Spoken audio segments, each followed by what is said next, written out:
Así pues, mientras pausaban a la sombra de la colina, Jesús continuó enseñándoles sobre la religión del Espíritu, diciendo en substancia: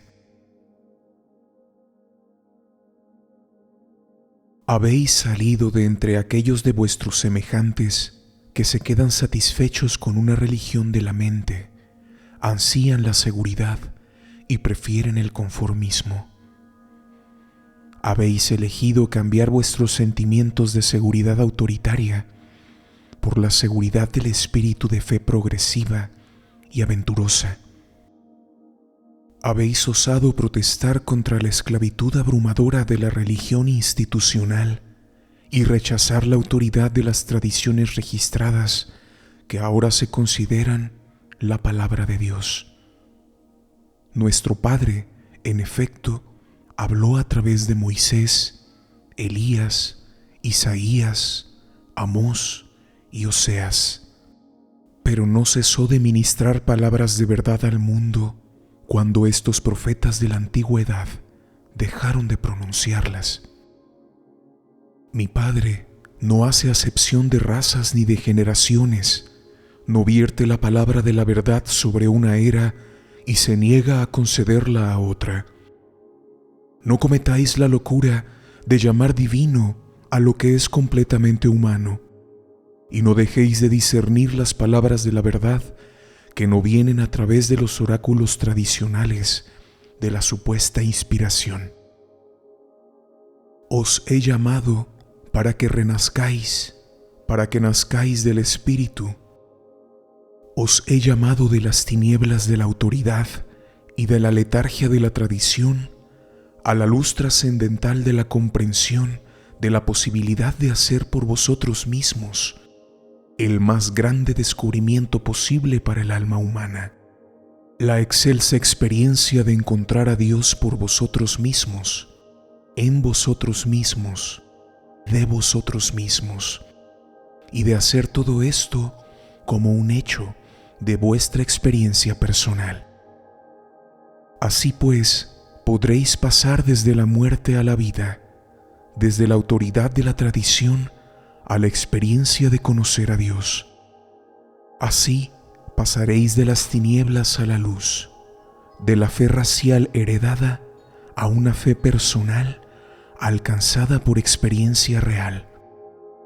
Y así progresaréis de una teología de la mente traspasada por vuestros antepasados a una verdadera religión del Espíritu que será constituida en vuestras almas como dote eterna.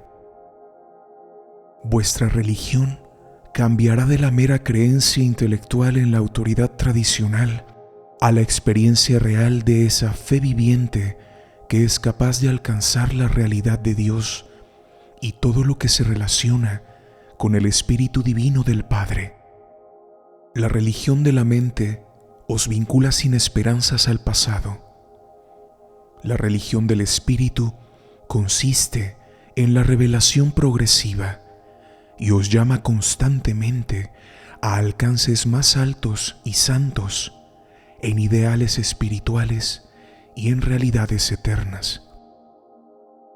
Aunque la religión de autoridad puede impartir un sentimiento inmediato de seguridad establecida, pagáis por esa satisfacción pasajera el precio de la pérdida de vuestra libertad espiritual y religiosa. Mi Padre no requiere de vosotros como precio para entrar al reino del cielo que os forcéis a suscribiros a una creencia en cosas que son espiritualmente repugnantes, profanas y falsas. No se os requiere que vuestro propio sentido de la misericordia, justicia y verdad sea ofendido por la sumisión a un sistema desgastado de formas y ceremonias religiosas. La religión del Espíritu os deja por siempre libres para seguir la verdad donde quiera que os lleve la guía del Espíritu. ¿Quién puede juzgar? Tal vez este Espíritu tenga algo que impartir a esta generación que otras generaciones se han negado a escuchar. Vergüenza deberían tener esos falsos instructores religiosos que arrastran almas hambrientas de vuelta al oscuro y distante pasado, y allí las dejan. Así pues, estas desafortunadas personas están destinadas a asustarse de todo nuevo descubrimiento y a desconcertarse ante toda nueva revelación de la verdad. El profeta que dijo: aquel cuyo pensamiento persevera en Dios será conservado en paz perfecta, no era un simple creyente intelectual en la teología autoritaria. Este ser humano conocedor de la verdad había descubierto a Dios, no estaba meramente hablando sobre Dios. Os advierto que abandonéis la práctica de citar constantemente a los profetas del pasado y de alabar a los héroes de Israel. Aspirad, más bien, a tornaros profetas vivientes del Altísimo y héroes espirituales del reino venidero.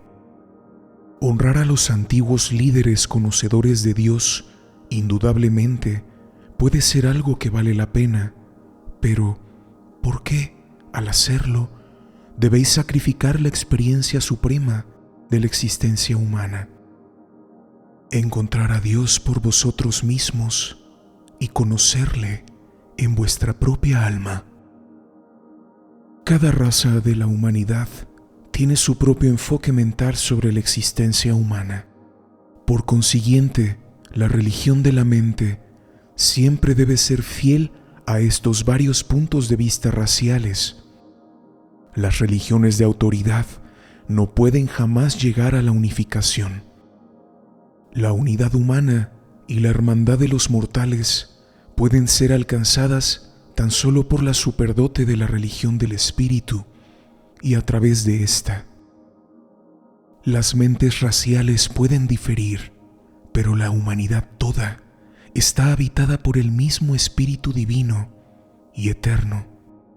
La esperanza de la hermandad humana tan solo puede realizarse cuando y a medida que la ennoblecedora y unificante religión del espíritu, la religión de la experiencia personal espiritual, las impregne y las eclipse a las religiones mentales de autoridad divergentes. Las religiones de autoridad tan solo pueden dividir a los hombres y ponerlos en orden de batalla consciente los unos contra los otros. La religión del espíritu atraerá progresivamente a los hombres los unos a los otros y hará que se tornen compasivamente comprensivos los unos de los otros. Las religiones de autoridad requieren de los hombres una uniformidad en la creencia, pero esto es imposible de lograr en el presente estado del mundo. La religión del espíritu requiere tan solo unidad de experiencia, uniformidad de destino, permitiendo la plena diversidad de la creencia. La religión del espíritu requiere solamente uniformidad de discernimiento, no uniformidad de punto de vista ni de opinión. La religión del espíritu no exige uniformidad de puntos de vista intelectuales, tan solo unidad de sentimientos espirituales. Las religiones de autoridad se cristalizan en credos sin vida. La religión del espíritu crece en el regocijo y libertad en aumento, en las acciones ennoblecedoras de servicio amante y ministración misericordiosa. Pero cuidaos de considerar con desdén a los hijos de Abraham, porque hayan caído en estos malos tiempos de esterilidad tradicional.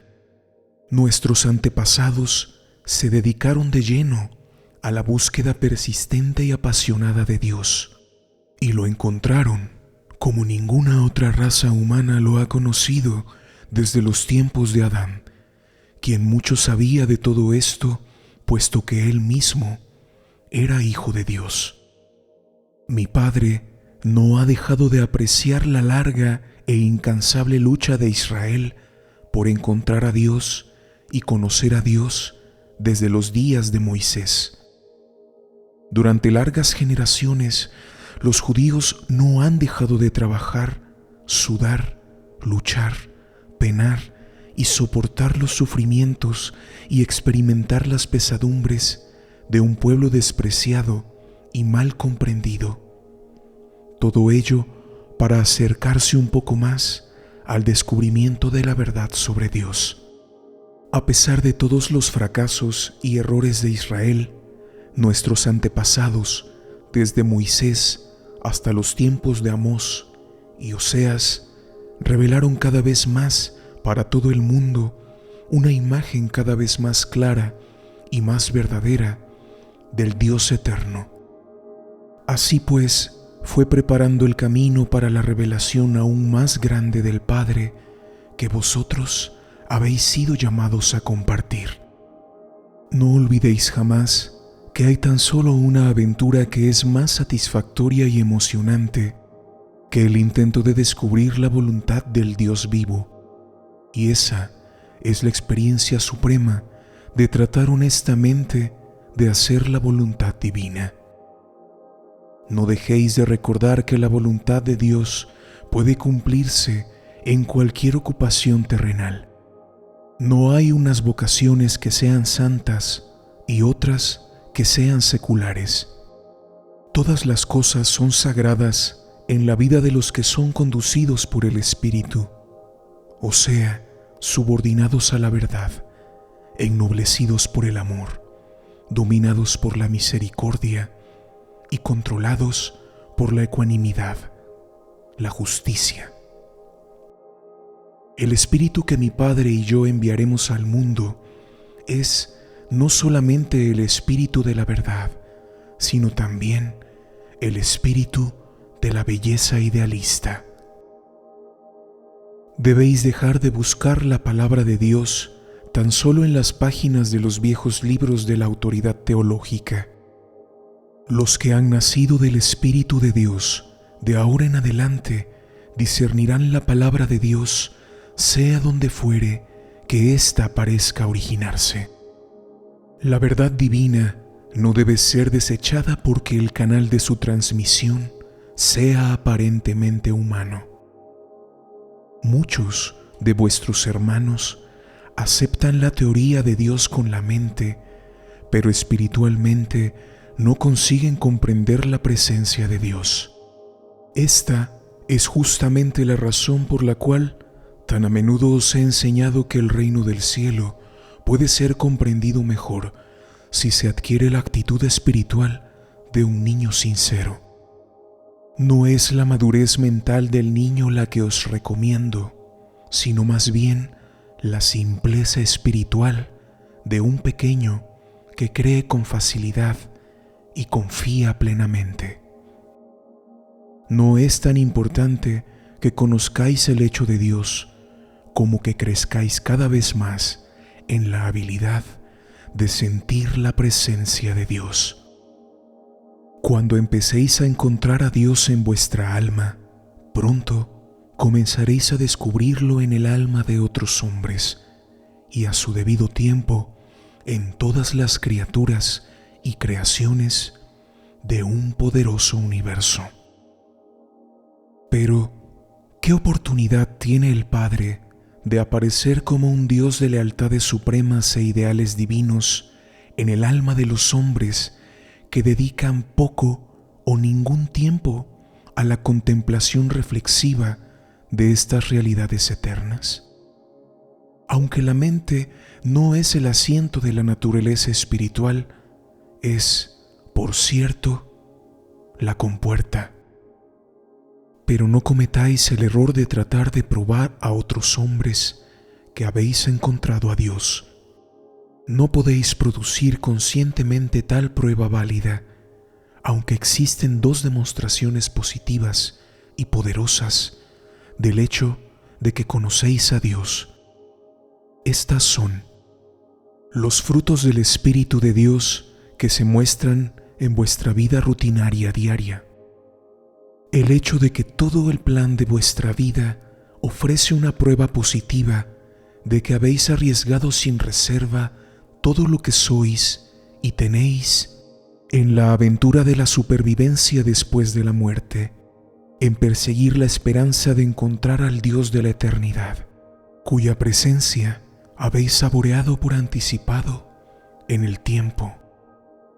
Ahora bien, no os equivoquéis, mi Padre siempre responderá a la más débil llama de fe. Él presta atención a las emociones físicas y supersticiosas del hombre primitivo, y con esas almas honestas pero temerosas, cuya fe es tan débil que no llega a ser mucho más que conformidad intelectual a una actitud pasiva de consentimiento a las religiones de autoridad. El Padre está siempre alerta para honrar y promover aún estos débiles intentos de llegar a Él. Pero vosotros, que habéis sido llamados de las tinieblas a la luz, debéis creer con todo vuestro corazón. Vuestra fe dominará las actitudes combinadas de cuerpo, mente y espíritu. Sois mis apóstoles, y para vosotros la religión no se volverá un refugio teológico al que podáis huir cuando temáis enfrentaros con las duras realidades del progreso espiritual y de la aventura idealista, sino más bien vuestra religión se tornará el hecho de la experiencia real que atestigua que Dios os ha encontrado, os ha idealizado, ennoblecido y espiritualizado, y que os habéis embarcado en la aventura eterna de encontrar a Dios, quien así os ha encontrado y os ha hecho sus hijos.